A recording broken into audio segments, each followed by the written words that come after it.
अस्सलाम वालेकुम अजीज दोस्तों, मैं आपको अपने मोटिवेशनल चैनल में खुश आमदीद कहता हूँ।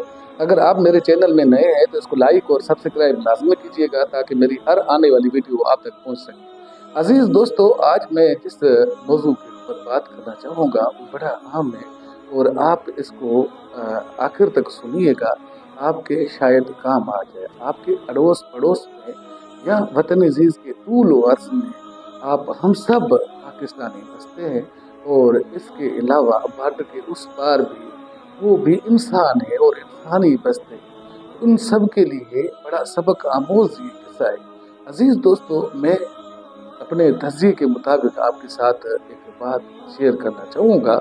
वो ये है कि हमारे यहाँ कबीलाई तकरार जो है इतने बढ़ते जा रहे हैं कि कहीं न कहीं किसी न किसी तौर पे रोज का मामूल है, कोई न कोई बेगुनाह कत्ल हो रहा होता है। थोड़ी थोड़ी सी बात के ऊपर हम जो है किसी मसले को अनामन बना लेते और उसी दौरान जो है भड़क कर उनके घरों पे हमला कर देते और अपनी अन्ना को अमली जामा पहनाने के लिए, अपनी जिद को, अपने बुग़्ज़ को अमली जामा पहनाने के लिए हम जो है कूद पड़ते हैं मैदान अमल में। फिर हम नहीं देखते किसी की माँओं बहनों की इज्जत को, ना देखते हैं किसी की कोई माशरी इज्जत को, हम उसके हर चीज़ को तार तार रख देते हैं। कुर्बानी का आज दूसरा दिन है और कुर्बानी का असली पैगाम भी यही है, कुर्बानी का रूह भी यही है कि अपने नफ्स को आप कंट्रोल में रखें, उसको आज जो है ना ज़बह करके आप अपने नफ्स को पाक करें और बुग़्ज़ और अना को दफन कर दें और फिर आगे बढ़ें। यही कुर्बानी का पैगाम है। सैयदना हज़रत इब्राहीम अलैहिस्सलाम की कुर्बानी का यही पैगाम लगता है कि हम अपनी अनाओं को ख़त्म करके, अपनी खताओं को ख़त्म करके अल्लाह ताला से हम इल्तिजा करें कि ए मालिकल मुल्क, हमें दोबारा गलत कामों से और उन कामों से जिससे इंसानियत की तज़लील होती हो, जिससे इंसानियत की नुकसान होता हो, उससे हमें बचना। अजीज़ दोस्तों, वतन अजीज़ की तूल अर्ज़ में इतने आजकल जो मसाइल पैदा हो रहे हैं, वो आप थोड़ा सा नज़र दौड़ाएं उनकी ज़िंदगियों पे।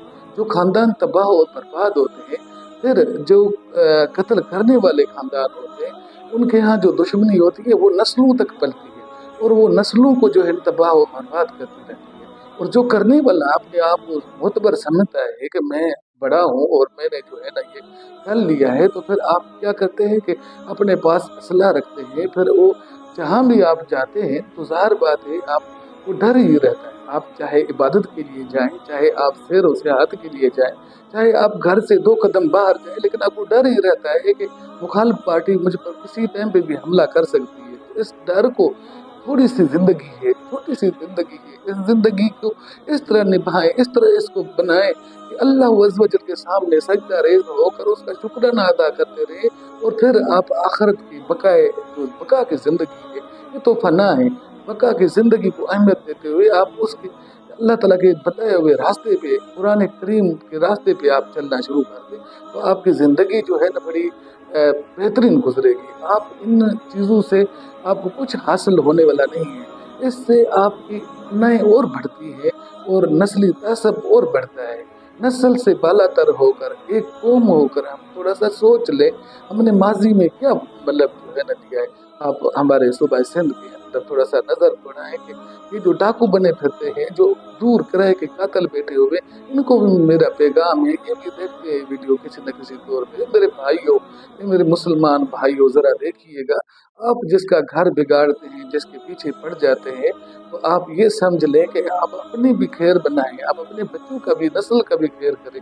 ये इस झगड़े में आपको कुछ नहीं मिलने वाला। कुछ ही दिनों पहले एक नौजवान जो सहाफ़ी था, उसने अच्छी जो है ना बात की और लोगों को आईना दिखाया, तो उसको बेदर्दी के साथ हम लोगों ने कत्ल कर दिया। ऐसी बोलती ज़बान हो, अमन वाली ज़बान हो, जो आप बताएं सहावत का काम क्या है? यही तो खिदमत का एक जरिया है कि वो ओपन आकर आप लोगों के चेहरों से जो निकाब है वो उतार कर वो आप असल तो वो दिखाता है। ज़रूरन मैं अगर खराब हूँ तो ज़ाहिर बात है, मेरी अगर कोई असलियत दिखाने की कोशिश करेगा तो मैं तो ज़ाहिर बात है उसके ऊपर इतराऊँगा और उसके ऊपर जो है ना लड़ने के लिए उसके पास जाऊँगा। लेकिन अगर मेरे पास साफ मन है, मेरी نیت صاف ہے, میرے میں کچھ بھی نہیں ہے, تو میں کوشش کروں گا اس کو درگزر کروں, اور درگزر والا مادہ پیدا کرے, اپنا دل جو ہے نا درگزر والا پیدا کرے. آپ قبیلائی تکراروں میں پڑھ کر آپ اپنی تباہیاں اور بربادیاں کرتے پھر رہے ہیں. آپ کو اور ہماری قوم کو دشمن کی کوئی ضرورت نہیں ہے. ہم گھریلو جھگڑیوں سے جو ہے نا نکل کر اپنے حقوق حاصل کرنے کی تو سوچتے نہیں ہیں. ہمارے جو اپنے حق ہیں جس طرح ہمیں ملنے چاہیے وہ نہیں مل رہے, تو ہمیں ان کے لیے تھوڑا سا سوچنا چاہیے. ہم اگر کسی اپنے منتخب نمائندے سے یہ سوال کرنے کے لیے تیار ہو جائیں اور اس کو بتائیں کہ بھائی آپ ہمارے سے جب ہمارے تھم کا فائدہ اٹھاتے ہیں, ہمارے ووٹ کا فائدہ اٹھاتے ہیں, آپ لیجسلیٹو جو ہے اسمبلی کے اندر جاتے ہیں, قانون سازی کرتے ہیں, تو ہمارا اس میں کیا حصہ ہوتا ہے؟ یہ سوالات کریں. آپ کی ہیلتھ کا سوال ہو, آپ کے تعلیم کا سوال ہو, آپ کی جو ہے ڈپارٹمنٹ جتنے بھی ہیں جو مفلوج ہو کر رہ گئے ان کا سوال ہو آپ کے پاس, وہ سوال کریں. آپ تھوڑا سا نکلے, اپنے بچوں کے فیوچر کے لیے سوچیں, اپنے بچوں کو اچھا فیوچر دیں, ان کو قلم دیں, ان کو جو ہے آپ کتاب دیں. آپ ان کے ہاتھ میں جو ہے نا ریوالور نہ دیں, آپ ان کے ہاتھ میں بندوق نہ دیں, آپ ان کے ہاتھ میں جو ہے کوئی گن نہ دیں. گن کی جگہ پہ آپ ان کے ہاتھ میں قلم دیں. ہمارا معاشرہ جو ہے وہ قلم چاہتا ہے. بڑی نوجوانوں کی جو ہے ایک لسٹ ہے جو کہ فیس بک کے اوپر, سوشل میڈیا کے اوپر بڑی خندہ پیشانی کے ساتھ بات چیت کرتی ہے, اور وہ اوپن کرتے ہیں لوگوں کے وہ چہرے جو چھپے ہوئے ہیں. میرے دوستوں, میرے بھائیوں, ہم جو نچلے طبقے کے لوگ ہیں, ہم مل کر ایک اسٹرگل کر سکتے ہیں. وہ امن کی اسٹرگل ہو, ہماری امن کی اسٹرگل ہو. ہم امن چاہتے ہیں, ہم کہیں بھی جائیں ہم پرامن قوم ہیں.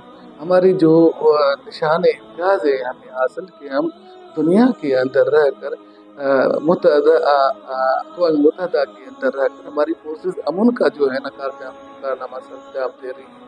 تو ہم بھی انہی کے تو ہیں, ہم ان کے جو ہے نا نقش قدم پر چل کر, اپنی فورسز کے نقش قدم پہ چل کر امن کی بات کریں, اپنے گھر کو پاک کریں. آج قربانی کا دن ہے, آج موقع ہے آپ کے پاس اپنی انائیں, اپنی ضد, اپنی ہر چیز کو, اس گندی چیز کو ذبح کر کے دفن کر دے کہ جس سے دنیا آپ کو برا کہے اور اپنی سوسائٹی کے اندر انارکی پھیلتی ہو. اس انارکی والی چیزوں کو ختم کریں. آپ اپنی زندگی پرامن گزاریں اور دوسروں کو بھی پرامن گزارنے کی آپ التجا کریں. آپ درگزر والا معاملہ کریں. اللہ آپ کے اوپر کرم کرے. اللہ کے دروازے کو کھٹکھٹائیں, اللہ تعالیٰ کے سامنے سجدہ ریز ہو جائیں, شرک اور بدعت سے بچیں. آپ اللہ کے سامنے جھکیں. بڑا کوئی بھی نہیں ہے, سب سے بڑا وہی مالک الملک ہے جس نے ہماری زندگی کا وقت متعین کر کے رکھا ہوا ہے. ہمیں کسی نے اس سے پہلے نہیں اٹھانا. ایک قطرہ جو پانی کا رہ گیا وہ ہم نے پینا ہے, صرف ایک بہانہ آتا ہے, بہانہ بناتا ہے کہ فلاں بندہ جو ہے نا فلاں حادثے میں مارا گیا, فلاں بندہ فلاں طریقے سے مارا گیا. طریقہ ایک اللہ تعالیٰ نے خود متعین کر رکھا ہے. بہرحال انسان کو جینا چاہیے. آپ حضور پاک صلی اللہ علیہ وآلہ وسلم کی سیرت النبی سے آپ صبر سیکھ سکتے ہیں. اس کا مطالعہ کر کے آپ کتابوں کے ساتھ دوستی لگائیں, آپ قرآن حکیم کے ساتھ, فرقان حمید کے ساتھ دوستی لگائیں, دل لگی رکھیں اور اس کو بہمانی پڑھنے کی کوشش کریں. اپنے بچوں کو پڑھائیں, اپنی فیملی کو پڑھائیں. یہ ٹک ٹاک, یہ ویڈیو, یہ ساری چیزیں اپنی جگہ پہ موجود, سوشل میڈیا کا سہارا اپنی جگہ پہ موجود, اس کا مثبت انداز میں استعمال اپنی جگہ پہ, لیکن اس سے ہٹ کر آپ جو ہے نا اپنی زندگی کو بہتر تب بنا سکتے ہیں کہ جب آپ اپنے بچوں کو ہاتھ میں کتاب لا کر دیں گے, اور وہ کتاب لا کر دیں گے جو کہ شرعی رول کے مطابق ہو. شرط سے ہٹ کر اگر جو آپ کام کریں گے تو آپ نقصان اٹھائیں گے. ظاہر بات ہے کہ ہم آزاد مادہ قدر کے جو ہے نا لوگ نہیں ہیں. ہمارے یہاں خاندانی نظام چلتا ہے, ہمارے یہاں پرامن زندگیاں گزر رہی ہیں. آج ہماری زندگیاں بہت زیادہ مفلوج ہو کر رہ گئی. اس کی وجہ ہے بغض, انا اور ضد. اپنی ایگو کو قربان کیجیے گا, اپنے آپ کو صاف ستھرا بنائیے گا. آپ کو میری یہ نصیحت ہے. اللہ تعالیٰ ہم سب کا حامی و ناصر ہو. اللہ تعالیٰ ہمیں پورے پاکستان کے اندر اور جہاں جہاں بھی مومن بستے ہیں ہمیں امن کی زندگی گزارنے کی توفیق دے. خدا حافظ.